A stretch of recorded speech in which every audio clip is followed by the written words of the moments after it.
Lições bíblicas. A Igreja de Cristo e o Império do Mal. Como viver neste mundo dominado pelo espírito da Babilônia. Lição 4. Quando a criatura vale mais que o Criador. Texto áureo.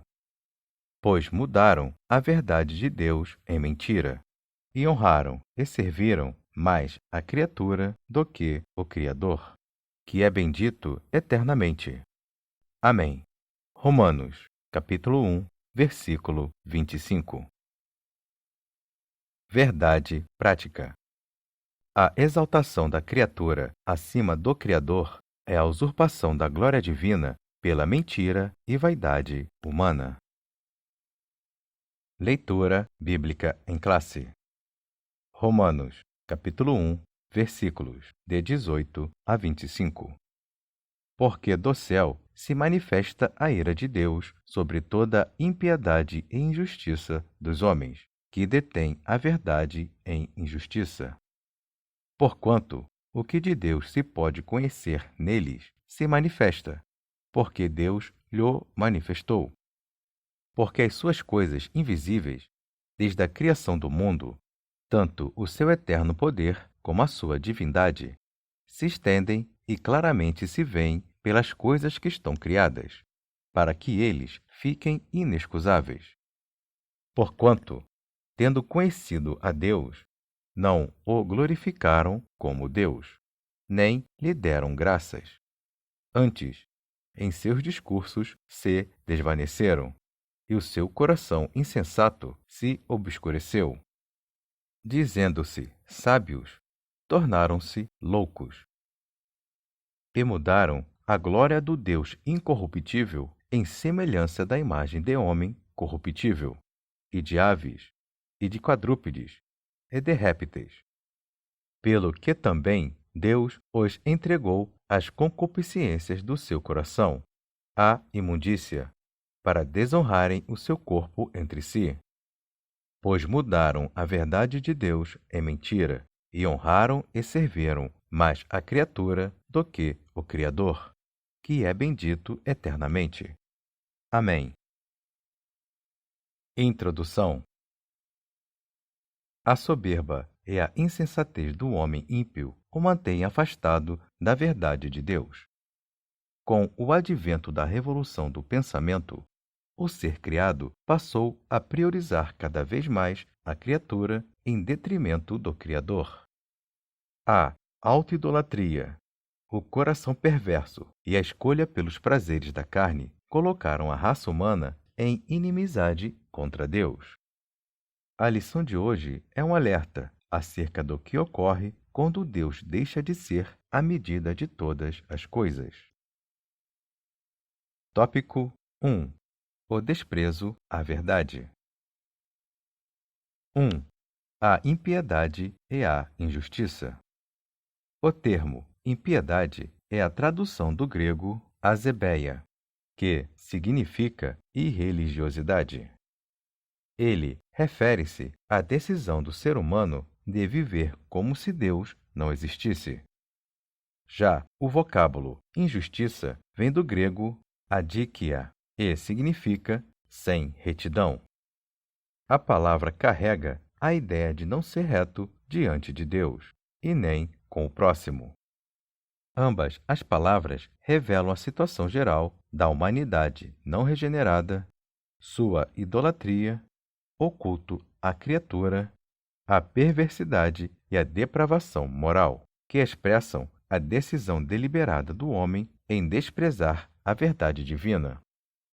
Essa investida contra o temor a Deus e a relativização do pecado aprisiona e cauteriza a consciência humana.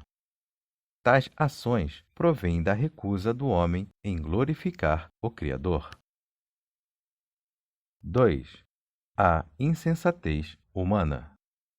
O apóstolo Paulo assegura que a revelação geral de Deus, por meio da natureza, faz com que o ser humano possua o conhecimento sobre o Criador.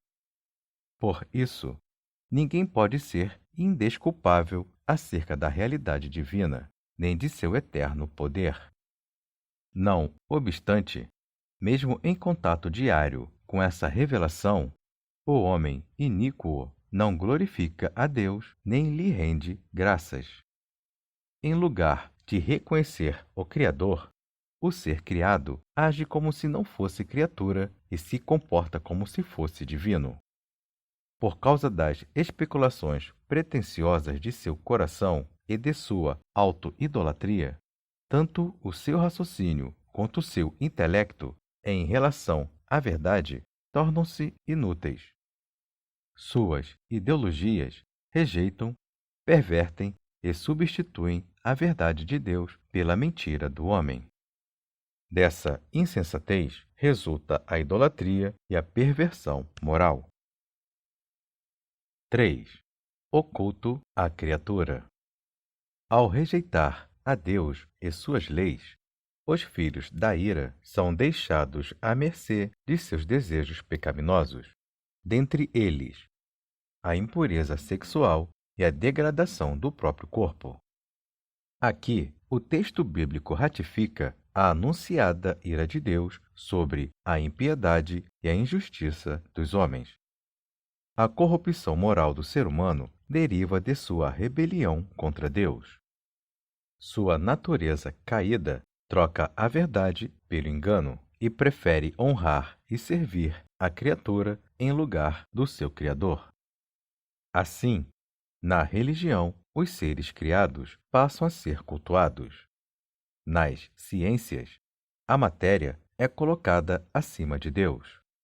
Na sociedade, o artista, o atleta, o político ou o líder religioso se tornam uma referência de idolatria em afronta ao Criador, que é bendito eternamente.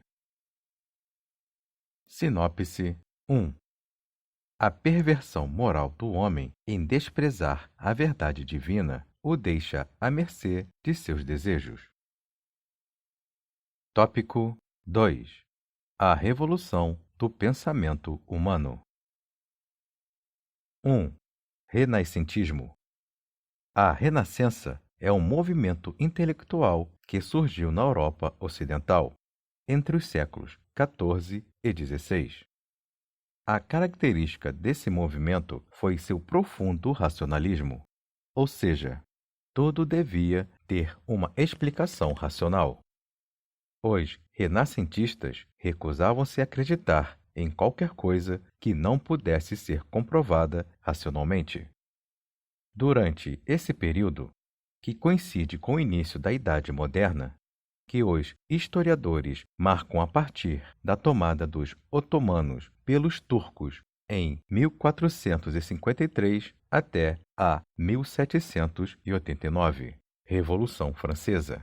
A visão teocêntrica, em que Deus era a medida de todas as coisas, foi mudada por uma concepção antropocêntrica, em que o homem se tornava a única medida de todas as coisas.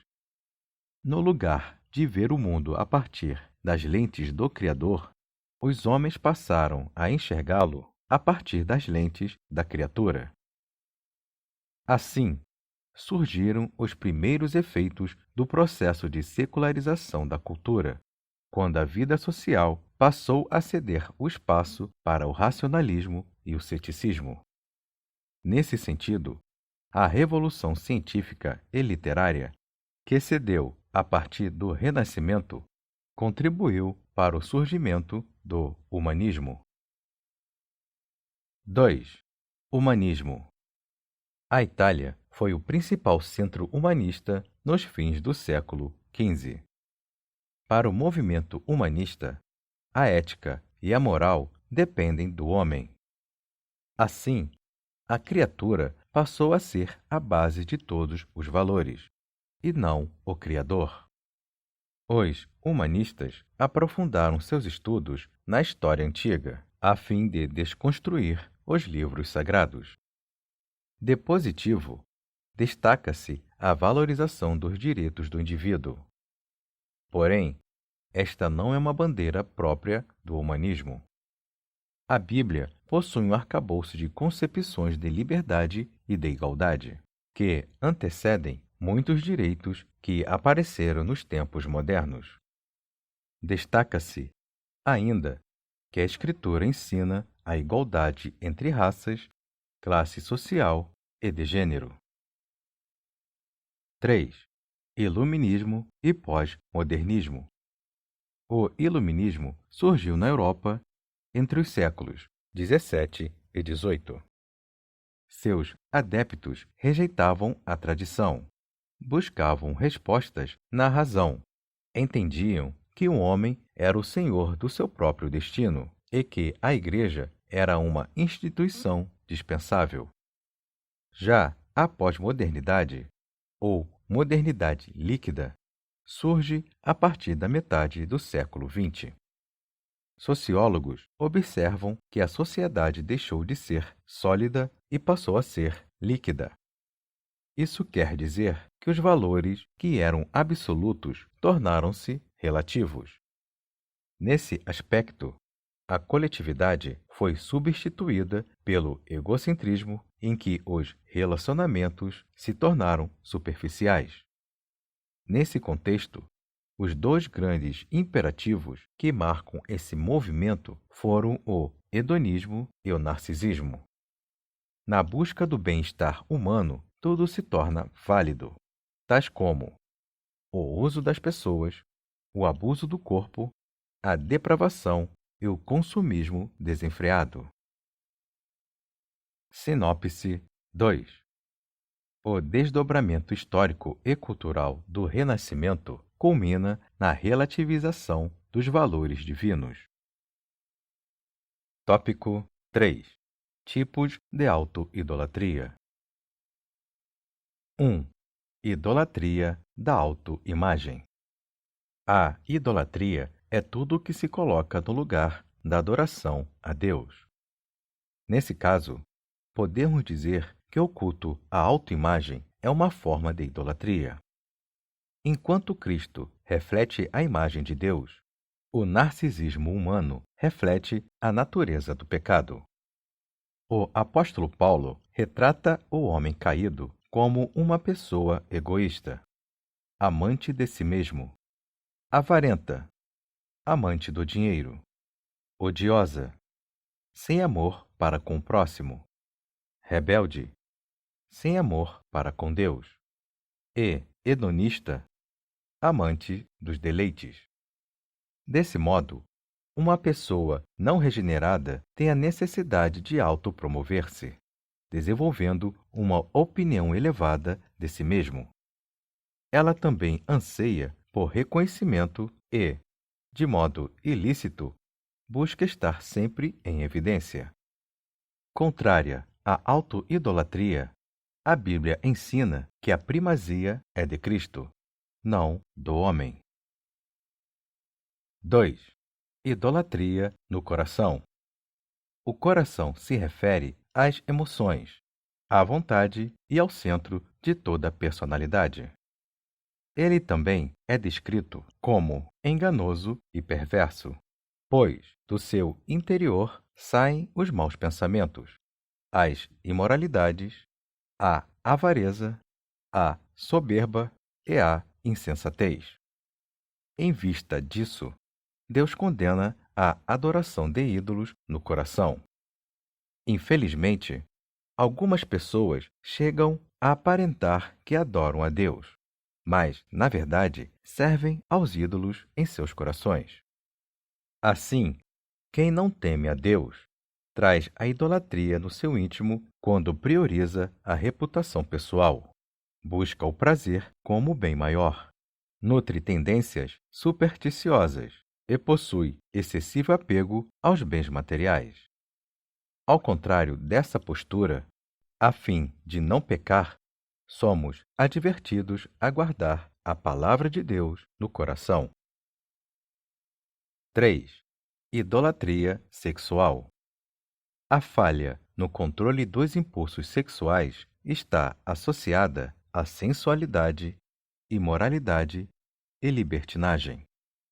A concupiscência da carne caracteriza quem é dominado pelo pecado sexual. Não se trata apenas da prática do ato imoral, mas da busca intencional e compulsiva pelo prazer sexual ilícito. É o altar da idolatria sexual edificado no coração. Então, a adoração a Deus é trocada pelo culto ao corpo a fim de satisfazer o ídolo da perversão e da lascívia, por meio de pecados. A orientação bíblica para escapar desse mal é a seguinte: vivam no Espírito, e vocês jamais satisfarão os desejos da carne. Sinopse 3. A autoidolatria pode se manifestar de muitas formas, inclusive travestida de religiosidade. Conclusão: a corrupção da raça humana é o desfecho de sua rebelião à verdade divina. A impiedade e a ausência de retidão resultam em teorias de autossuficiência em que a criatura se ergue acima de seu Criador. Ao se colocar como medida única de todas as coisas, o homem eleva seu interesse acima da vontade divina. As consequências são a autoidolatria, a depravação moral, a decadência social e espiritual. Não obstante, a Escritura alerta que a ira divina permanece sobre os que são desobedientes à verdade divina.